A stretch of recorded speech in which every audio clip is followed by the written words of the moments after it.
Prions. Père Céleste, alors que nous approchons de la fin de cette série, nous aimerions te remercier parce que tu as été présent avec nous durant l'étude de ta sainte parole. Nous te demandons maintenant, alors que nous arrivons à la fin de cette série, que ton esprit soit avec nous une fois de plus, que tu puisses nous instruire et que tu nous donnes le pouvoir de vivre en harmonie avec ce que nous étudions aujourd'hui, car c'est extrêmement important.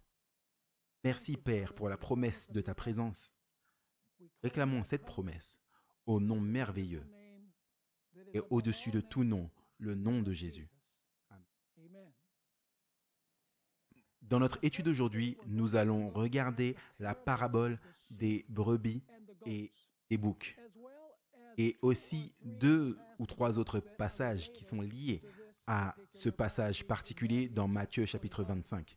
Donc la première chose que nous voulons faire est de lire le passage lui-même. Il est long.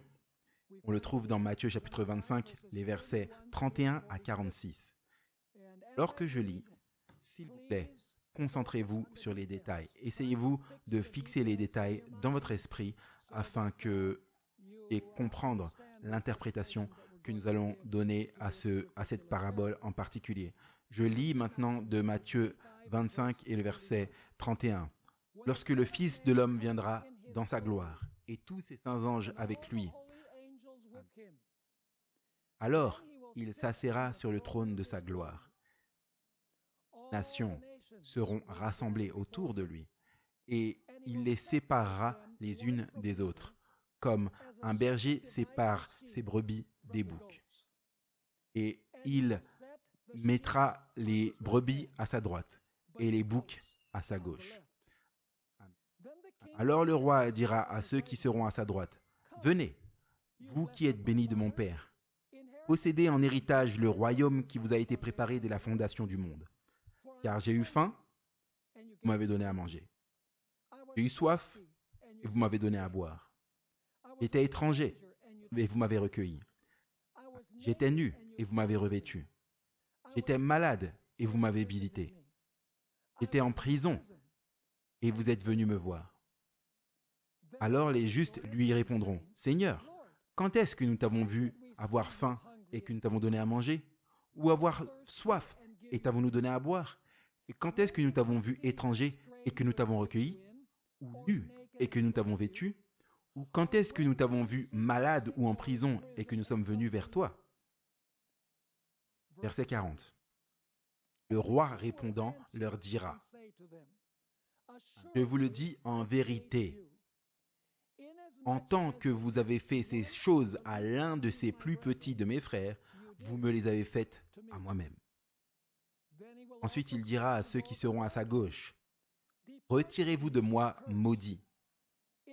Allez dans le feu éternel préparé pour le diable et ses anges. Car j'ai eu faim, vous ne m'avez pas donné à manger. Soif, et vous ne m'avez pas donné à boire. J'étais étranger, et vous ne m'avez pas recueilli. J'étais nu, et vous ne m'avez pas revêtu.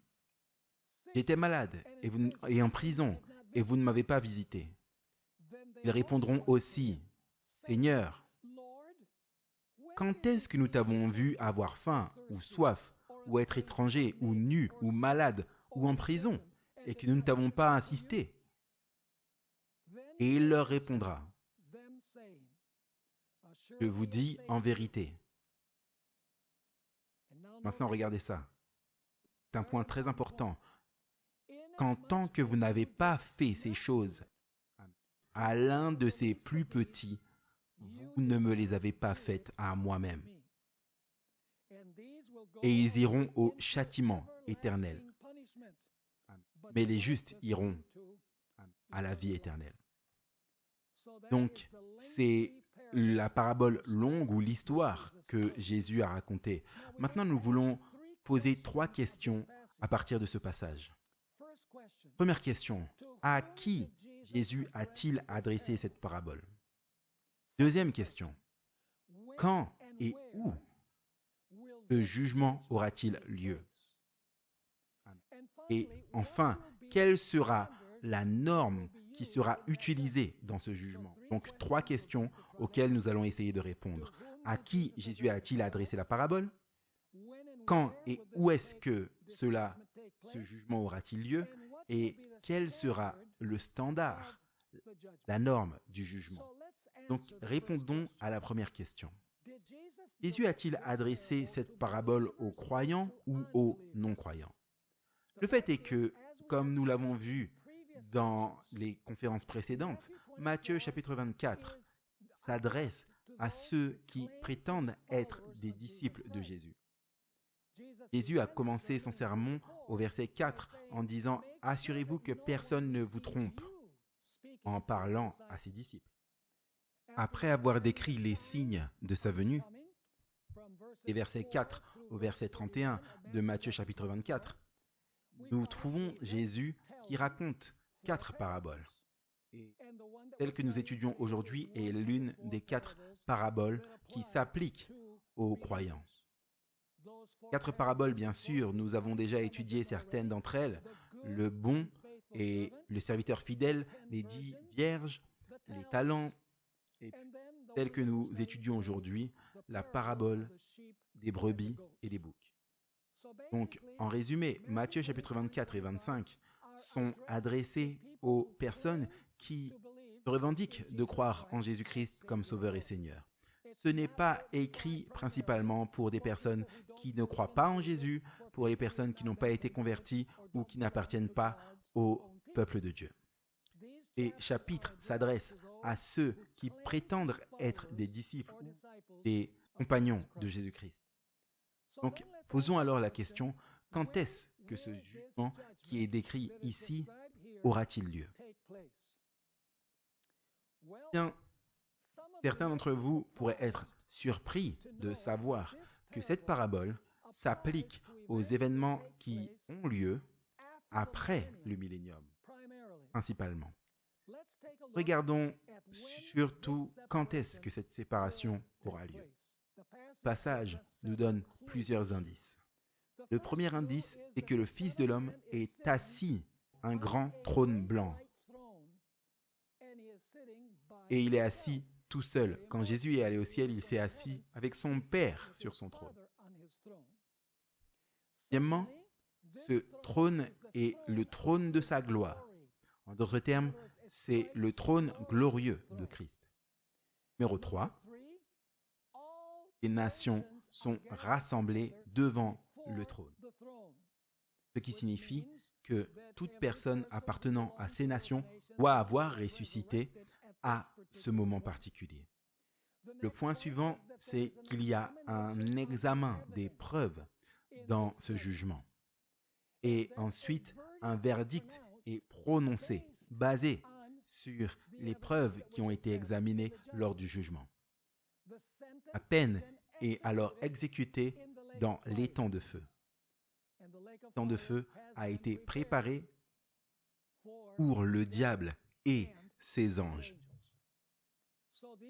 Donc, ce sont les caractéristiques que nous trouvons dans cette parabole particulière, qui indiquent quand est-ce que ce jugement a lieu. Le Fils de l'homme est assis sur un grand trône blanc, c'est le trône de sa gloire, toutes les nations sont rassemblées devant le trône, les livres sont ouverts, les preuves sont examinées, un verdict est donné basé sur les preuves des livres, puis la sentence est exécutée dans l'étang de feu, et l'étang de feu a été préparé pour le diable et ses anges. Maintenant, le livre de l'Apocalypse contient une scène similaire de jugement. Il y a un passage parallèle dans Apocalypse chapitre 20, versets 7 à 9 et versets 11 à 15. Maintenant, nous n'allons pas prendre le temps de lire ces versets. Vous pouvez le faire à votre guise, mais une fois de plus, je répète qu'il y a un passage similaire dans Apocalypse chapitre 20, 7 à 9 et les versets 11 à 15. Et ces versets contiennent les mêmes éléments que nous avons remarqués dans le jugement qui est mentionné dans Matthieu chapitre 25. Maintenant, il y a un certain sens dans lequel ce jugement est décrit ici dans Matthieu 25 qui aura lieu lors de la seconde venue. Mais ce serait seulement un accomplissement partial de cette parabole. Si vous lisez la page 322 de la Grande Controverse, Ellen White présente cette parabole comme ayant lieu lors de la seconde venue de Christ, mais elle présente également un accomplissement plus large de cette parabole. Dans Premiers Écrits, page 53, concernant des événements qui ont lieu après le millénium. Regardons les éléments qui s'appliquent à après le millénium selon le livre de l'Apocalypse. Tout d'abord, il y a un grand trône blanc au-dessus de la ville sainte. Et dans la grande controverse, page 665, Ellen White écrit « Bien au-dessus de la ville, sur une fondation d'or bruni, est un trône, haut et élevé. Sur ce trône est assis le Fils de Dieu, et autour de lui sont les sujets de son royaume. » Donc vous avez un grand trône blanc. Et Jésus est assis sur ce trône. Vous pouvez le lire dans Apocalypse chapitre 20 et le verset 11. Apocalypse chapitre 20, verset 5 et aussi versets 7 et 8 nous disent que toutes les nations sont rassemblées devant le trône qui est à l'extérieur de la ville sainte. Tous ceux qui ont jamais vécu dans l'histoire sont ressuscités après le millénium. Alors, Apocalypse 20, verset 13 nous dit qu'il y a un examen des preuves. En d'autres termes, des livres sont ouverts et les preuves sont discutées et examinées. Après l'examen des preuves, il y a un verdict qui est rendu. Vous pouvez lire cela dans la grande controverse, page 666 et Premiers Écrits, page 53. Puis, après que le verdict soit rendu, ceux qui sont dans la ville sont informés qu'ils héritent du royaume préparé pour eux depuis la fondation du monde. Les méchants, maintenant, qui ont eu un verdict émis contre eux, subiront l'exécution du jugement dans les temps de feu. Ça, c'est dans Apocalypse chapitre 20 et le verset 10. Et ensuite, nous remarquons que l'étang de feu a été préparé pour le diable et ses anges. Et Apocalypse chapitre 20, verset 10 nous dit « Satan et ses anges sont jetés dans l'étang de feu qui a été préparé pour le diable et ses anges. » Donc, la troisième question que nous posons, c'est quel est le critère du jugement? En d'autres termes, quelle est la norme du jugement? Quelles sont les actions des brebis et des boucs sont comparées qui condamnent les boucs et sauvent les brebis? Eh bien, le livre de l'Apocalypse nous dit qui sera autorisé dans la ville et qui ne sera pas autorisé à entrer dans la ville. Perspective d'Apocalypse traite de ce que les gens ont fait et qu'ils n'étaient pas censés faire. En d'autres termes, ils ont commis des péchés qui les ont exclus de la Sainte Ville. Lisons verset dans le livre d'Apocalypse où nous voyons clairement que le critère du jugement dans Apocalypse a à voir avec ce que les gens ont fait qu'ils n'auraient jamais dû faire. Apocalypse chapitre 21 et le verset 27, nous trouvons ces paroles. « Mais il n'y entrera assurément, c'est-à-dire dans la ville, rien de souillé, ni personne qui s'adonne à l'abomination et au mensonge, mais ceux-là seuls qui sont écrits dans le livre de vie de l'agneau. » Donc, vous avez remarqué, ceux qui sont souillés, ceux qui commettent des actes abominables, ceux qui mentent, ne sont pas écrits dans le livre de l'agneau et ils ne sont pas autorisés à entrer dans la ville sainte. Apocalypse chapitre 22, versets 14 et 15. J'aurais aimé avoir le temps d'entrer plus profondément dans ce texte parce qu'il y a une variation dans la traduction. Certaines traductions disent « Bénissent ceux qui lavent leurs robes ». La version King James et New King James traduisent « Bénissent ceux qui accomplissent, mettent en pratique ces commandements ». Il y a des raisons claires pour lesquelles la traduction « pratique ces commandements » est la meilleure traduction. Apocalypse chapitre 22, versets 14 et 15 nous dit qui sera autorisé à entrer dans la ville et qui ne le sera pas et pourquoi. Il est dit ici dans Apocalypse chapitre 22, verset 14, « Heureux ceux qui observent ces commandements, afin d'avoir droit à l'arbre de vie et d'entrer par les portes dans la ville. » Donc vous remarquerez ici que ceux qui pratiquent ces commandements, ils ont droit à l'arbre de vie et ils entrent par les portes dans la ville. Le peuple de Dieu qui est dans la ville observe les commandements de Dieu. Mais maintenant, il fait référence à ceux qui sont à l'extérieur. Mais dehors, verset 15, sont les chiens, les sorciers, les impudiques, les empoisonneurs, les fornicateurs, les idolâtres et quiconque aime et pratique le mensonge. Ce sont des violations des 10 commandements. L'immoralité sexuelle, ce serait « tu ne commettras point d'adultère ». Les meurtriers, c'est « tu ne tueras point ». Les idolâtres, c'est le 2e commandement. Tu ne feras pas d'image taillée ni ne te prosterneras devant elle. Pratiquer un mensonge, c'est « tu ne porteras pas de faux témoignages ». Ceux qui sont à l'extérieur de la ville, en fait, enfreignent les commandements de Dieu, désobéissent aux commandements de Dieu. Remarquez un autre texte sur le standard du jugement dans le livre d'Apocalypse. Apocalypse 21, versets 7 et 8. Celui qui vaincra héritera de toutes choses. Donc dans la ville, vous avez ceux qui ont vaincu. Celui qui vaincra héritera de toutes choses. Et je serai son Dieu et il sera mon fils. Maintenant, remarquez qui est à l'extérieur. Il est dit ici, mais les lâches, les incrédules, les abominables, les meurtriers, les fornicateurs, les empoisonneurs, les idolâtres et tous les menteurs, leur part est dans l'étang ardent de feu et de soufre, ce qui est la seconde mort. Alors vous remarquerez que ceux qui sont à l'extérieur de la ville, ils transgressent en fait les 10 commandements de Dieu, ils ne lui obéissent pas. Donc l'accent qui est mis dans le livre de l'Apocalypse, c'est que ceux qui sont à l'extérieur de la ville ont fait des choses qu'ils n'étaient pas censés faire. En d'autres termes, ils se sont accrochés à leurs péchés, refusé de se repentir et d'avoir leur vie changée par la puissance de l'Esprit Saint. Mais le critère dans l'évangile de Matthieu chapitre 25 semble être différent. Mais nous allons remarquer qu'il est en fait complémentaire, c'est l'autre côté de la médaille pour ainsi dire. Alors que dans le livre de l'Apocalypse, l'accent est mis sur le péché de commission, le livre de Matthieu met l'accent sur le péché d'omission. Qu'est-ce que je veux dire? L'accent mis dans Apocalypse tombe sur ce que les méchants ont fait, qu'ils n'auraient pas dû faire. L'accent dans Matthieu est mis sur ce que les méchants n'ont pas fait, qu'ils auraient dû faire.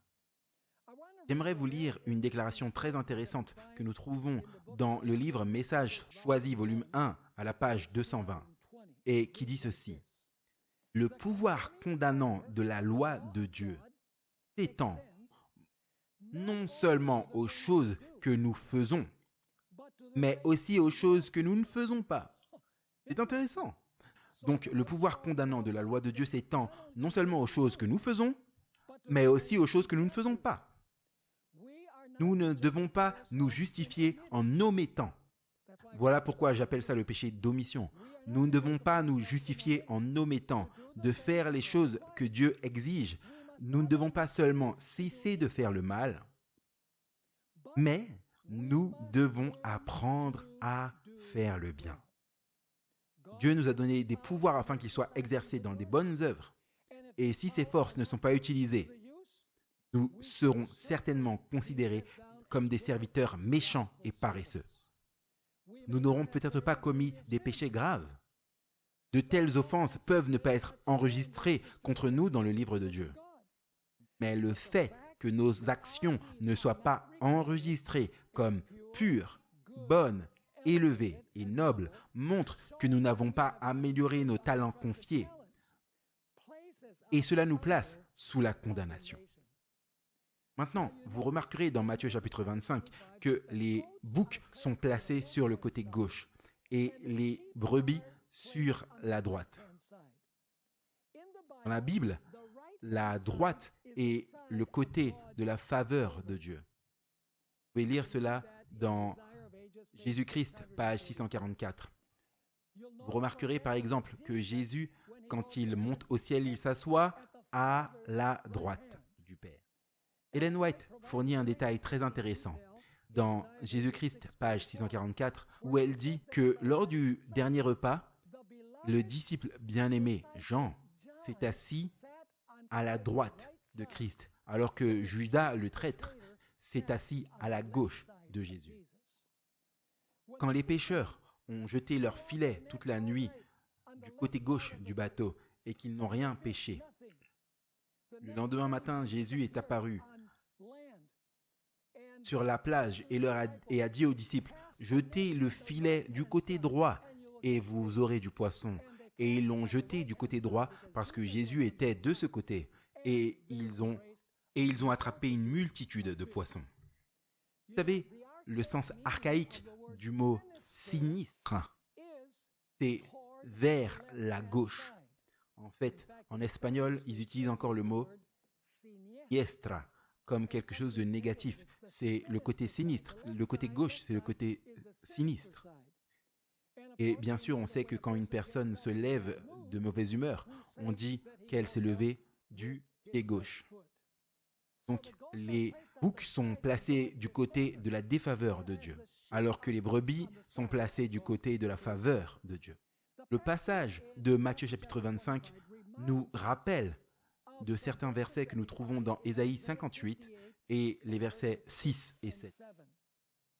Voici ce qui est dit.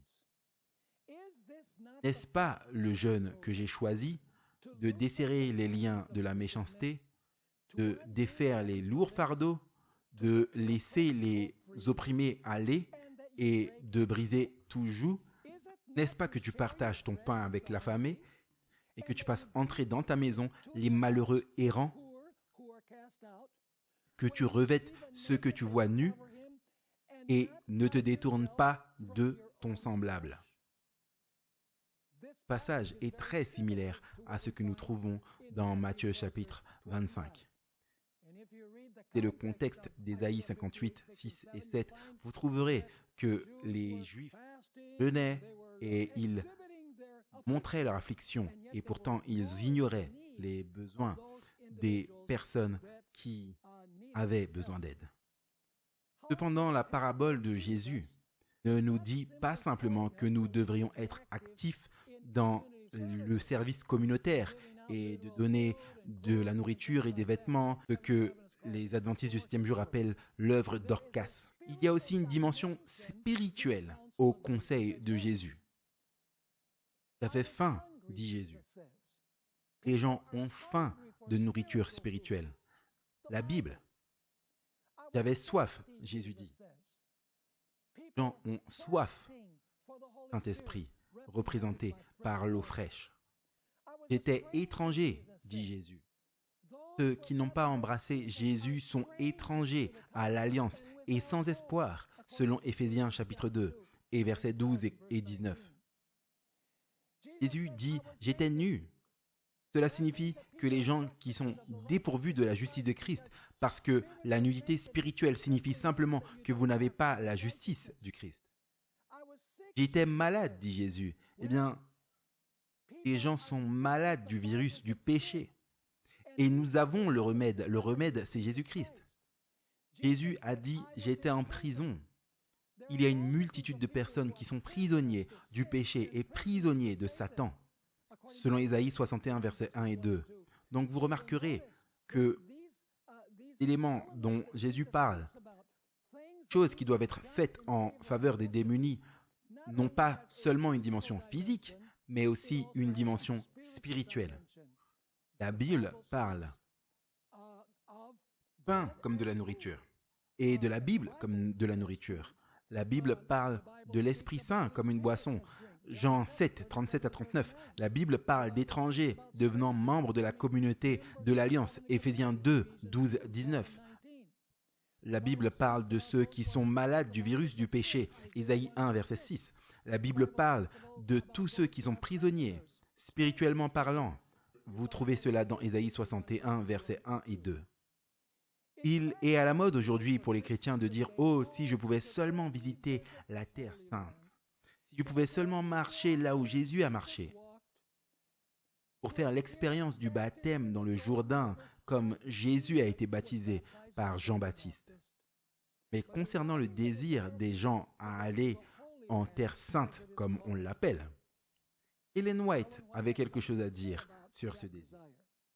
Dans le livre Jésus-Christ, page 640, elle a écrit Beaucoup pensent que ce serait un grand privilège de visiter les scènes de la vie du Christ sur terre, de marcher où il a marché, de regarder le lac au bord duquel il aimait enseigner, et les collines et les vallées sur lesquelles ses yeux se sont souvent posés.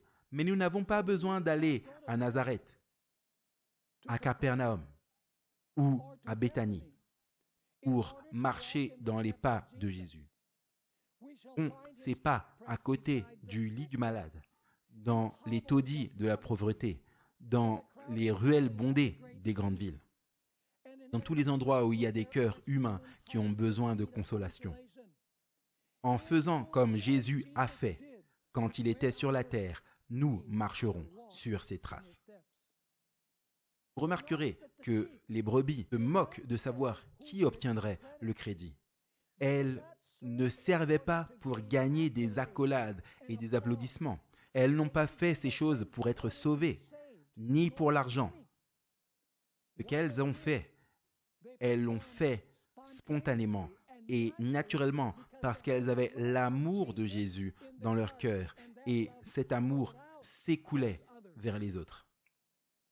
Sommes-nous conscients que lorsque nous faisons ces choses que Jésus dit que nous sommes censés faire, que nous les faisons en fait à Jésus? En ce que vous les avez fait à ceux-ci, les moindres de mes frères, vous me les avez faites à moi, dit Jésus.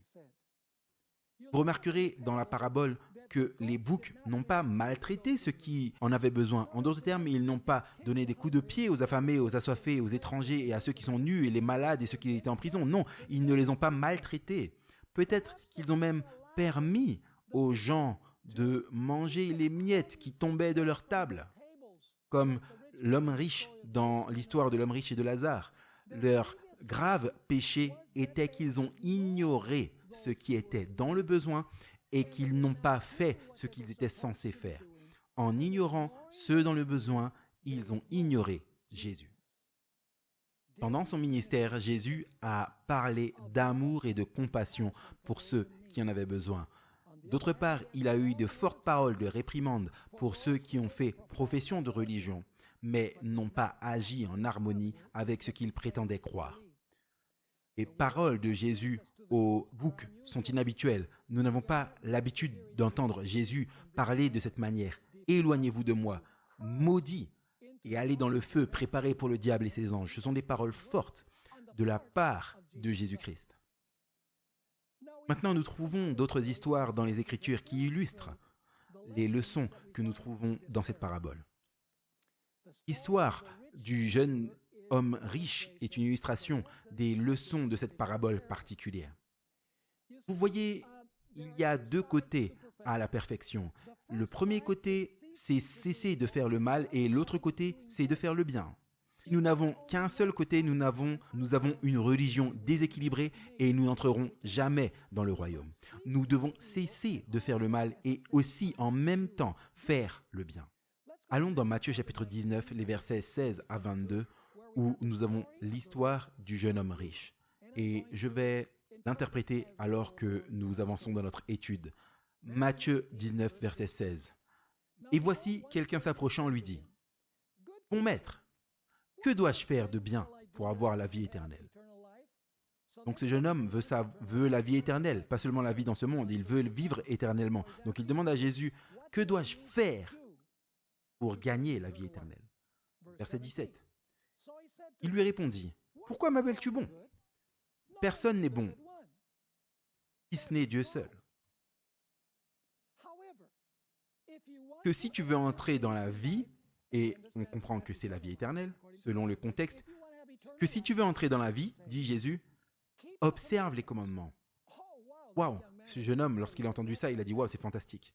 J'ai observé les commandements toute ma vie. Donc je suis presque prêt à entrer dans le royaume.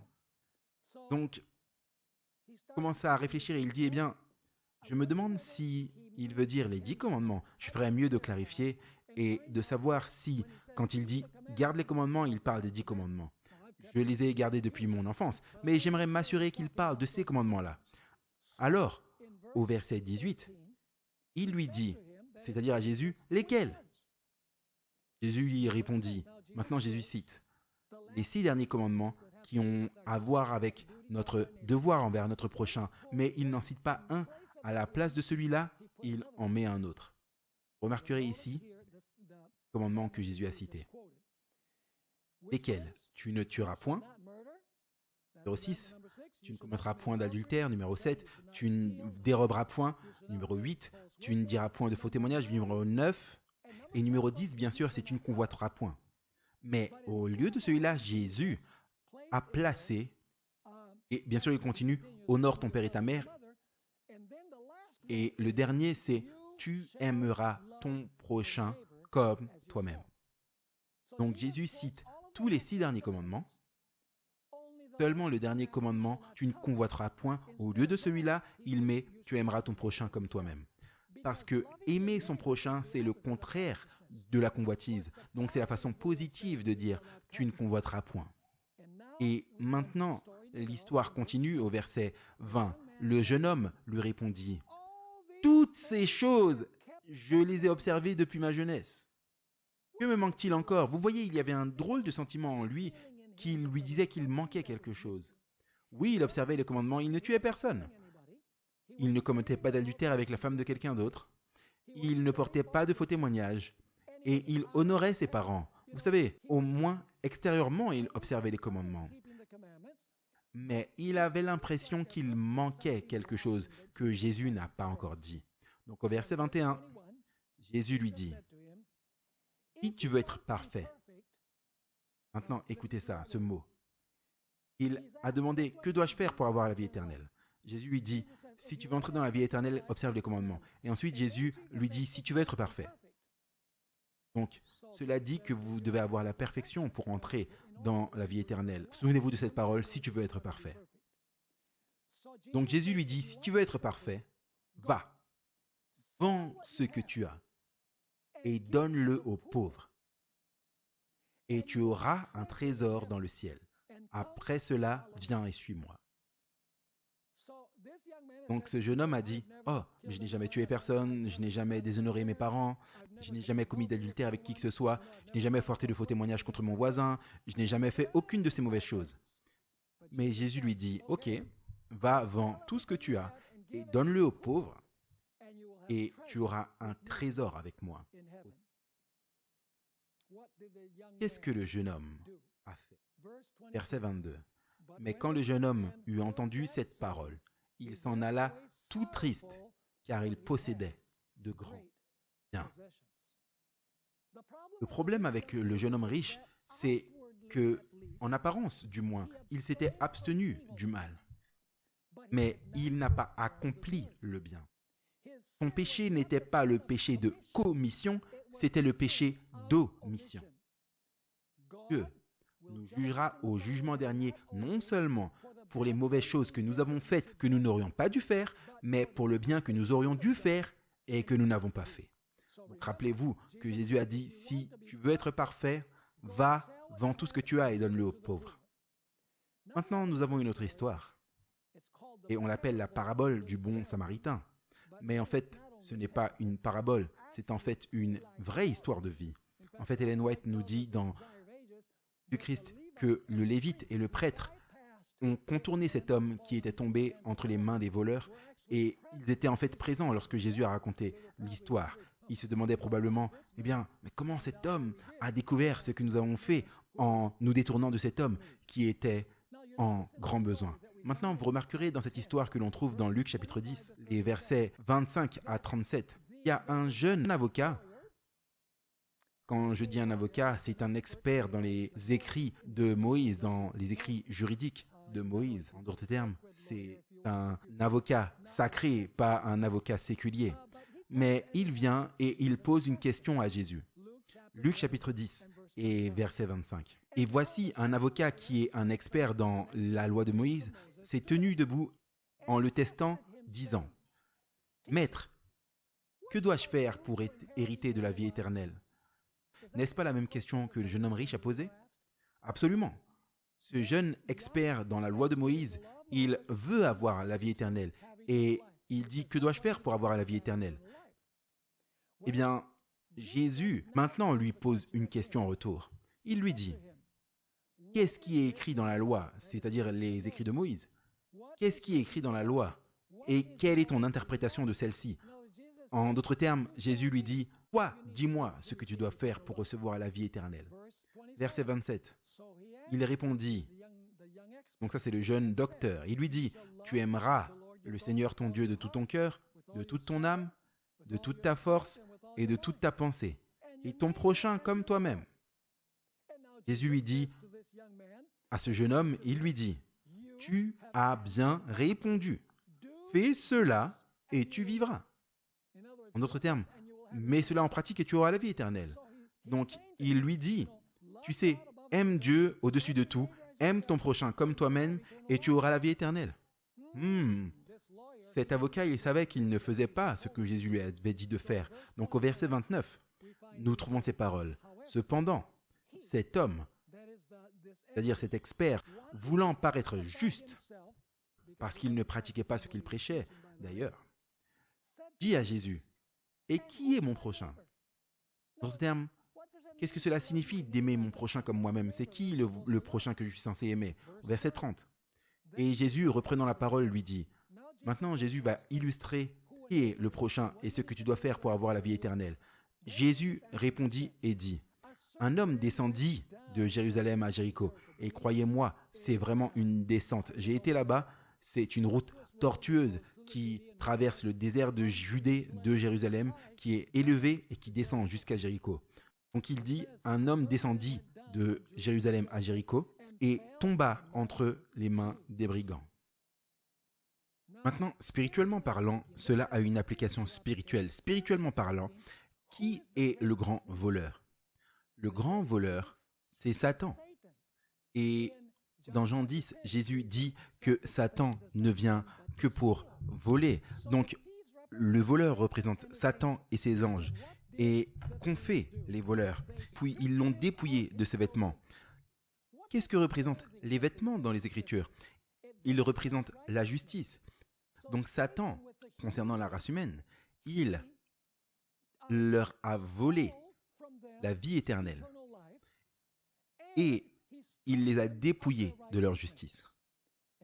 Non seulement cela, mais il est dit que les voleurs l'ont blessé. La race humaine, mes amis, est blessée par le péché, par la maladie du péché.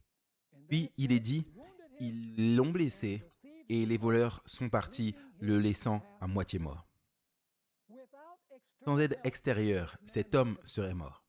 Il avait besoin que quelqu'un vienne de l'extérieur pour l'aider, sans quoi il serait mort. Tout comme il était nécessaire que Jésus vienne du ciel pour nous aider, sans quoi nous serions morts.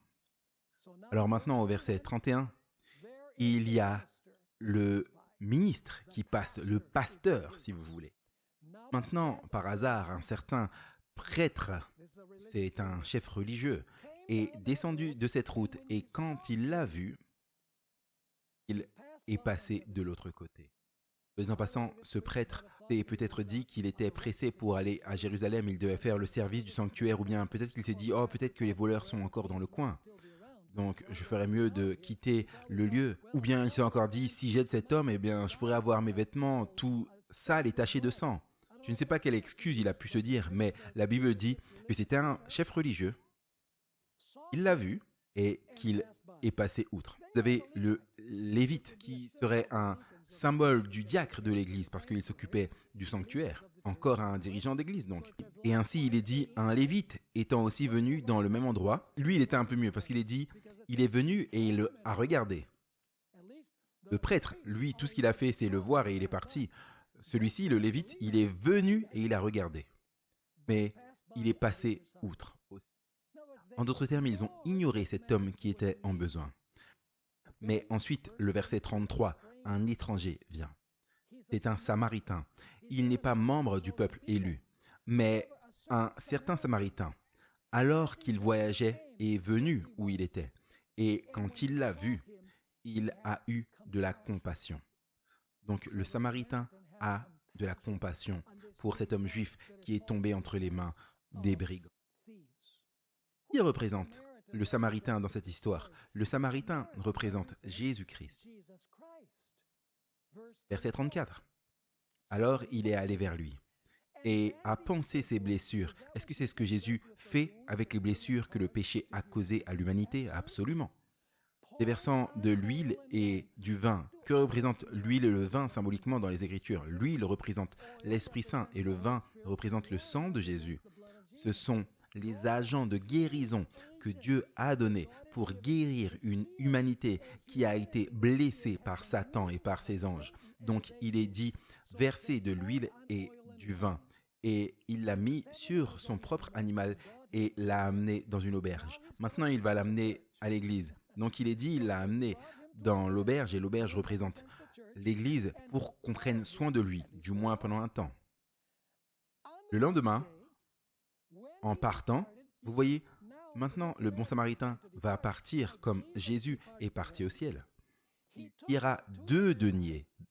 Donc il va donner des ressources à l'aubergiste qui serait le pasteur de l'église et bien sûr à l'église en général. Il a tiré 2 deniers et les donna à l'hôte, c'est-à-dire le pasteur de l'église qui a reçu des dons de Dieu pour aider ceux qui sont dans le besoin et lui a dit « Aie soin de lui ». Maintenant remarquez ça, il y a une seconde venue du Samaritain et tout ce que tu as dépensé de plus, à mon retour, je te le rendrai. En d'autres termes, j'apporterai ma récompense quand je reviendrai. Est-ce que Jésus a promis d'amener sa récompense quand il reviendra pour donner à ceux qui ont fait du bien, à ceux qui sont en besoin, à ceux qui sont blessés et qui les ont aidés dans leur situation compliquée? Absolument. Donc ensuite le verset 36 dit « Lequel donc de ces 3 te semble avoir été le prochain de celui qui est tombé entre les mains des voleurs ?»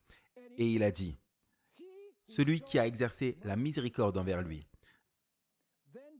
Jésus donc lui dit « Va et fais de même. » La religion de Jésus est une religion d'action. Jésus a dit « Faites aux autres ce que vous voudrez qu'ils vous fassent. » Il n'a dit « Ne faites pas aux autres ce qu'ils ne voudraient pas qu'ils vous fassent. » La religion de Jésus, c'est une religion active, c'est une religion dynamique. Quand Jésus est dans le cœur, nous aidons les autres et nous nous soucions des autres qui ont été blessés par Satan et ses anges. Et sans aide extérieure, elles périraient. Maintenant, passons à un autre passage où le mot parfait est utilisé. J'espère que vous n'avez pas oublié quand Jésus dit au jeune homme riche, « Si tu veux être parfait, va, vends ce que tu as et donne-le aux pauvres. » Donc, la perfection implique faire du bien aux pauvres, faire du bien aux autres. Allons dans Matthieu chapitre 5 et le verset 38 à 48. Il dit ici, vous avez entendu, c'est Jésus qui parle, qu'il vous a été dit, œil pour œil et dent pour dent. C'est la façon de faire des personnes non converties. Il m'a cassé une dent, je vais lui casser une dent. Il m'a frappé au nez, je vais lui refrapper au nez. Donc Jésus dit, vous avez entendu, œil pour œil, dent pour dent. Mais moi, je vous dis, ne pas résister aux méchants. Plutôt que celui qui vous frappe sur la joue droite, donnez-lui l'autre également. Il peut vous traîner en justice et prendre votre tunique, et prendre votre robe. Laissez-lui encore le manteau. Quelqu'un te contraint d'aller à un lieu, avec lui, vas en 2. Donne à celui qui te demande, et ne te détourne point de celui qui veut emprunter de toi.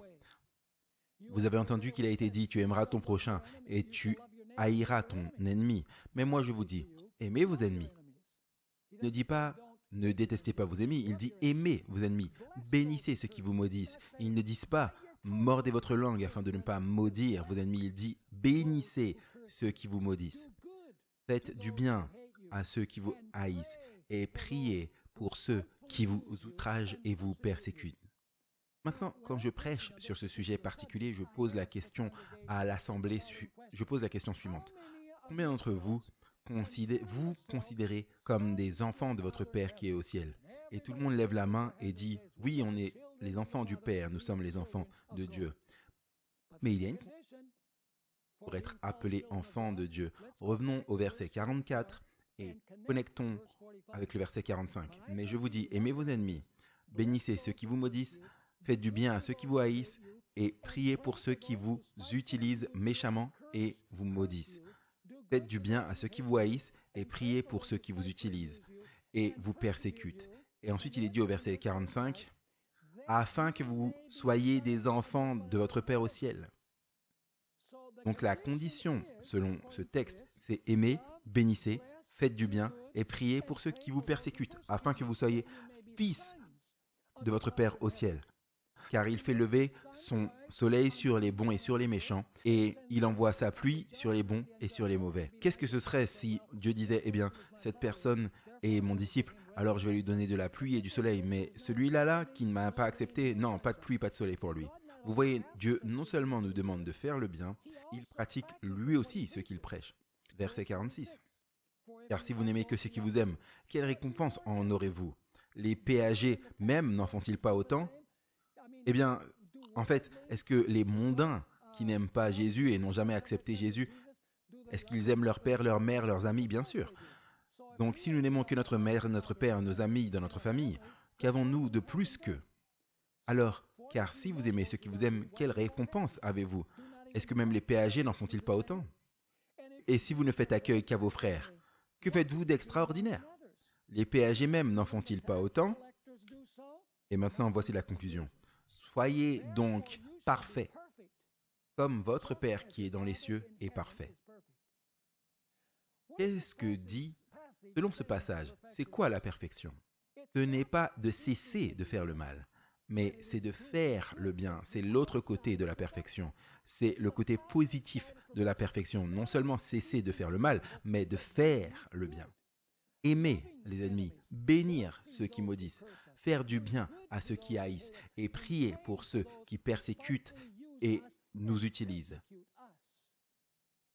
C'est le côté de la perfection qui a à voir avec le faire, tout comme dans la parabole des brebis et des boucs. Maintenant, le passage dans Luc, le passage parallèle dans Luc, a le même contenu, mais sa conclusion est un peu différente. Vous vous demandez probablement si « Soyez donc parfaits comme votre Père céleste est parfait » signifie que vous êtes censé être miséricordieux, aimant comme le Père l'est. Eh bien, allons dans Luc, chapitre 6 et versets 27 à 36. C'est le passage parallèle à ce que vous venez de lire. Vous allez voir les parallèles alors qu'on commence à lire. Ici, Jésus parle, mais je vous dis, aimez vos ennemis, faites du bien à ceux qui vous haïssent, bénissez ceux qui vous maudissent et priez pour ceux qui vous outragent. À celui qui te frappe sur une joue, présente-lui aussi l'autre. Et à celui qui t'ôte ton manteau, ne refuse pas ta tunique. Donne à quiconque te demande. Quelqu'un t'ôte ce qui est à toi, ne le redemande pas. Et ce que vous voulez que les hommes vous fassent, faites-le leur aussi de même. Car si vous n'aimez que ceux qui vous aiment, quel gré vous en saura-t-on? Puisque les gens de mauvaise vie aiment aussi ceux qui les aiment. Et si vous ne faites du bien qu'à ceux qui vous font du bien, quel gré vous en saura-t-on? Puisque les gens de mauvaise vie. Et si vous ne prêtez qu'à ceux de qui vous espérez recevoir, quel gré vous en saura-t-on? Puisque les gens de mauvaise vie prêtent aussi aux gens de mauvaise vie afin d'en recevoir l'appareil. Mais aimez vos ennemis, faites du bien et prêtez sans rien espérer. Et votre récompense sera grande. Et vous serez les enfants du Très-Haut, parce qu'il est bon envers les ingrats et les méchants. Vous vous souvenez que dans Matthieu chapitre 5, il est dit « Soyez donc parfaits comme votre Père céleste est parfait » après tout ce que nous avons lu. Maintenant, remarquez la façon dont Luc l'exprime. Verset 36. « Soyez donc miséricordieux, comme aussi votre Père est miséricordieux. » Qu'est-ce que ça veut dire « soyez donc parfait » Cela signifie être donc miséricordieux. Donc la perfection n'implique pas seulement cesser de faire le mal, mais d'accomplir le bien.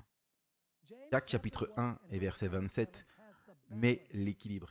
Il a les deux parties de la perfection, le fait d'arrêter de faire du mal et de commencer à faire du bien. Nous trouvons dans Jacques chapitre 1 et le verset 27, la religion pure et sans tache devant Dieu notre Père, c'est ceci, visiter les orphelins et les veuves dans leur tribulation et de se conserver pur de la souillure du monde.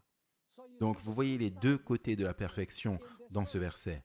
Tout d'abord, vous avez visité les orphelins et les veuves, et ensuite, deuxièmement, vous conservez pur de la souillure du monde. En d'autres termes, faites le bien et cessez.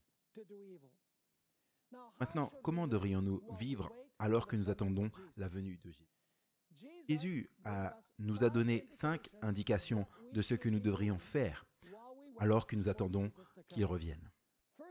D'abord, investir toutes nos ressources dans le fait de terminer l'œuvre de Dieu. Ellen White a déclaré dans Patriarches et Prophètes, page 95, que tout ce que Noé possédait, il l'a investi dans l'arche. Chaque coup frappé sur l'arche était un témoin pour le peuple. Donc Noé a investi tout ce qu'il possédait dans l'arche. Son temps, ses ressources, sa force et son intérêt. La deuxième chose que Jésus a dit que nous sommes censés faire alors que nous attendons, c'est de veiller. La parabole du serviteur bon et fidèle illustre la nécessité de veiller. Le mot « veiller » dans les évangiles, et il est mentionné plusieurs fois, signifie être vigilant, être éveillé et de faire attention. Vous savez, vous pouvez verrouiller la porte de votre maison pendant 1000 nuits, et puis la nuit 1001, vous êtes au lit, vous êtes agréable, vous êtes bien, vous avez chaud, vous dites « Oh non, j'ai oublié de verrouiller la porte » et vous dites « Oh non, je suis tellement bien sous la couette » et vous ne verrouillez pas la porte. Cette nuit pourrait être la nuit où le voleur vient. Et donc, nous devons toujours être vigilants car nous ne savons pas quand l'heure de la fin de la probation viendra. Malheureusement, comme Jésus retarde sa venue, la tendance n'est pas de devenir de plus en plus alerte, mais de devenir de moins en moins alerte et de perdre l'anxiété et la préparation pour la venue de Jésus. Je me souviens, quand j'étais enfant, j'ai entendu mes parents parler de la seconde venue de Jésus. J'ai entendu parler mes grands-parents de la seconde venue de Jésus. Et sûr que leurs parents à eux et grands-parents leur ont parlé de la seconde venue de Jésus. Elle a été retardée. Et la tendance est de dire, eh bien, vous savez, on sait qu'il viendra un jour, mais il ne vient pas très bientôt. Une autre chose que Jésus nous a dit de faire était de prier. Dans Marc 13 et le verset 33, Jésus dit à ses disciples, « Veillez et priez, parce que vous ne savez pas quand l'heure viendra. » Malheureusement, les disciples dans le jardin se sont endormis au lieu de prier, et donc ils sont tombés en tentation. La quatrième chose que Jésus nous a dit que nous devons faire alors que nous attendons la seconde venue, c'est d'être prêt. C'est l'accent de la parabole des 10 vierges. Être prêt tout le temps pour la fin du temps de probation et pour la seconde venue de Jésus-Christ. Je me souviens quand j'avais environ 10 ans, dans la ville de Caracas au Venezuela, mon père était le président de la fédération et ma mère a emmené ma sœur aînée à l'académie du Wisconsin pour aller à l'école. Et mon père savait exactement le temps que ma mère allait mettre pour revenir au Venezuela après qu'elle ait déposé ma sœur. Donc, étant 2 hommes dans la maison, nous n'avons pas pris la peine de faire la vaisselle. Très souvent, on n'a pas pris la peine de nettoyer la maison. Tout était un peu en désordre parce qu'on s'est dit, eh bien, on sait quand est-ce que maman va revenir. Donc, la veille de son retour, on va nettoyer la maison et on va faire la vaisselle et tout sera impeccable quand elle reviendra. Eh bien, il s'est avéré que ma mère a décidé de prendre un vol plus tôt. Et bien sûr, quand elle est rentrée à la maison, elle a vu toute la vaisselle sale dans la cuisine et elle a vu la maison en désordre. Quelle est la leçon ici? La leçon, c'est que nous devrions être prêts tout le temps. Nous aurions dû garder la vaisselle lavée et nous aurions dû garder la maison propre. Et de cette façon, ma mère aurait pu revenir n'importe quand et il n'y aurait eu aucun problème. La 5e chose que Jésus a dit que nous sommes censés faire est d'être occupés jusqu'à ce que Jésus revienne. Vous voyez, Noé avait une foi active. Il a non seulement prêché, mais il a également œuvré de ses mains. Ben Franklin a un jour déclaré des paroles très sages lorsqu'il a dit « Bien fait est meilleur que bien dit ». De même, lorsque le bâtiment de l'église est terminé, quand tous les fidèles sont entrés dans l'église, alors la porte de l'approbation se fermera. Dans Luc chapitre 19, verset 13, Jésus a déclaré « Restez occupés jusqu'à ce que je vienne ». Le mot grec est très intéressant, c'est le mot pragmatuomai, d'où nous tirons le mot pragmatique dans la langue française. Qu'est-ce que cela signifie d'être pragmatique? Cela signifie de mettre la théorie en pratique. En d'autres termes, il ne suffit pas d'avoir une théorie du salut. La théorie du salut doit être mise en pratique. J'aimerais terminer donc en vous donnant une illustration. Vous savez, pour ceux qui disent que la venue de Jésus est très retardée. Vous savez, je me souviens d'une des premières fois où j'ai voyagé à l'étranger. En fait, je pensais voyager en Amérique du Sud. J'étais à l'aéroport, j'avais enregistré un bagage au bon moment et j'ai remarqué sur le tableau qui était indiqué que le vol était retardé pour 12 heures. Et donc j'ai dit, qu'est-ce que je vais faire à l'aéroport pendant 12 heures? Vous savez, j'étais dans une ville où il y avait en fait personne que je connaissais, donc j'ai dû rester à l'aéroport pendant toutes les 12 heures. Je n'avais pas mon ordinateur avec moi, je n'avais pas de livre à lire. Je vais vous dire, même si c'était un grand aéroport et que je pouvais me promener, mais on peut se promener qu'une certaine quantité de temps. J'en suis arrivé au point où je m'arrachais presque les cheveux, je m'ennuyais tellement de passer 12 heures à l'aéroport sans rien à faire.